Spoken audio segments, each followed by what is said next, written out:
Olá, cromatografistas! Eu sou o Miller do canal Cromatografando e hoje eu vou mostrar para vocês literalmente como é uma coluna por dentro.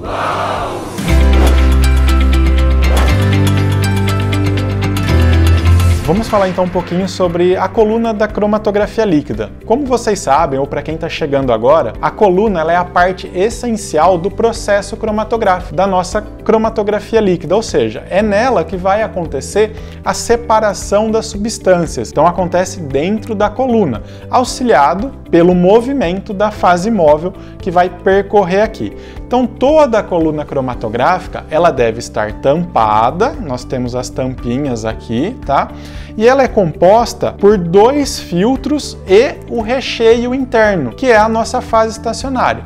Normalmente o recheio, nós chamamos de recheio, é constituído de sílica. Então ele é em base sílica e essa sílica pode ser modificada, colocando, por exemplo, o C18, que a gente conhece, C8, pentafluorfenil, ou nós temos também a coluna de cromatografia iônica, que ela pode ser recheada com compostos, com polímeros, e aí usar esse polímero como base para fazer as esferas. Existem outros tipos de coluna para outros modos cromatográficos. Então cada modo cromatográfico ele vai ter a sua coluna e a sua fase móvel. É assim que a gente classifica eles, como eles são feitos. Então eu dei o exemplo da cromatografia iônica. Aqui eu tenho uma coluna de fase reversa, mas nós temos fase normal, Hillick, enfim, vários outros modos cromatográficos. Inclusive a gente tem aula aqui no canal sobre os modos cromatográficos, tá? Eu vou deixar o card aqui em cima para vocês e aí vocês podem seguir aí, depois dar uma olhadinha para quem não conhece. Bom, qual que é a ideia aqui? Eu quero mostrar para vocês, normalmente a gente trabalha com a coluna dessa forma. A coluna cromatográfica, de cromatografia líquida, ela tem um sentido de fluxo. Então toda a coluna de cromatografia líquida tem uma seta no seu corpo ou na aleta aqui, na etiqueta, que fica no seu corpo, indicando que o fluxo deve ser colocado daqui para cá. E então, essa fase que está aqui dentro, a fase estacionária, ela é composta por partículas esféricas. É como se fosse um pozinho. E nós não temos acesso na maioria das colunas, tá? E hoje eu quero mostrar para vocês como são essas partes. Eu falei que tem a tampa, aqui dentro nós temos um filtro e depois a fase estacionária. Então, para você que não conhece uma coluna por dentro, eu vou comentar aqui e vou mostrar aqui para vocês. Então, bora abrir essa coluna aqui? Bom, pessoal, a coluna vem travada, tá? Mas todas elas normalmente têm aqui as pontas de chave, nas posições de chave para a gente abrir. Eu já facilitei aqui o processo, já deixei solto para a gente abrir aqui. Então eu vou começar pela entrada da coluna. A gente tem a tampa dela, que normalmente é um pininho aqui cego, a gente chama de pino cego, ele é tampado, para eu vedar. Por quê? Porque a nossa coluna não pode secar, pessoal. Se ela secar, já era. A coluna cromatográfica não pode ficar seca. Então ela tem que estar sempre preenchida com fase móvel, com solvente adequado, tá? Que isso está indicado no manual. Então olhem sempre o manual. Depois aqui eu vou soltar aqui a entrada dela e nós temos então o filtro de entrada aqui na ponta da coluna. Esse filtro serve para reter partículas que vão acabar danificando ou entupindo mais ainda, a fase estacionária da sua coluna. Então, pessoal, é muito importante filtrar a amostra antes da gente injetar no HPLC. Porque qualquer material particulado da amostra, se ele não entupir o injetor, ele vai acabar passando e vai entupir quem? A nossa coluna. E é justamente esse filtro que é entupido.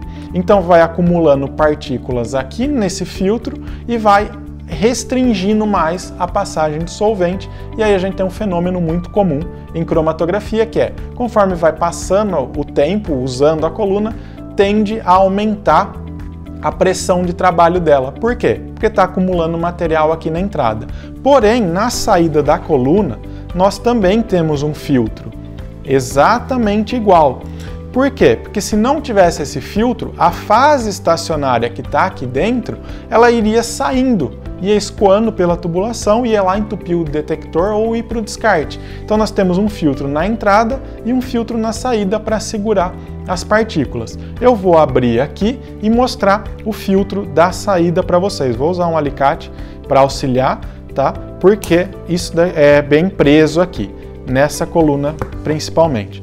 Pessoal, só um detalhe.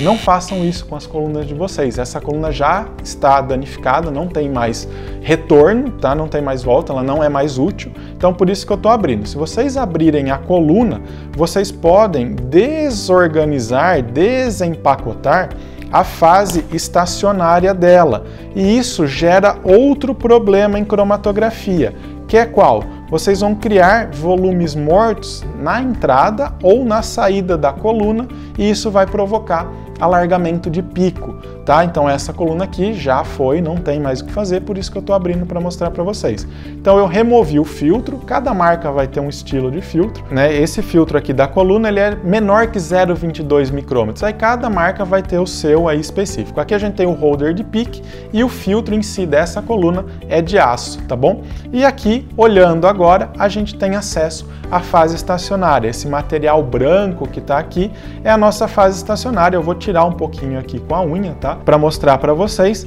E a gente tem esse pozinho. Então é um material bem fininho, tá? Ele é um material bem poroso, vamos dizer assim, tá? Parece um açúcar de confeiteira, eu gosto de falar, mas isso aqui que eu tô fazendo, eu acabei de tirar aqui, por exemplo, e agora essa coluna já criou um volume morto na saída, já não funciona mais. Bom, pessoal, então, comenta aqui pra mim se você já tinha visto uma coluna por dentro, assim, né? Já conhecia a coluna ou sabia que tinha o filtro aqui, né? Me conta se já tinha visto. Aguardo vocês até o próximo vídeo. Tchau, tchau!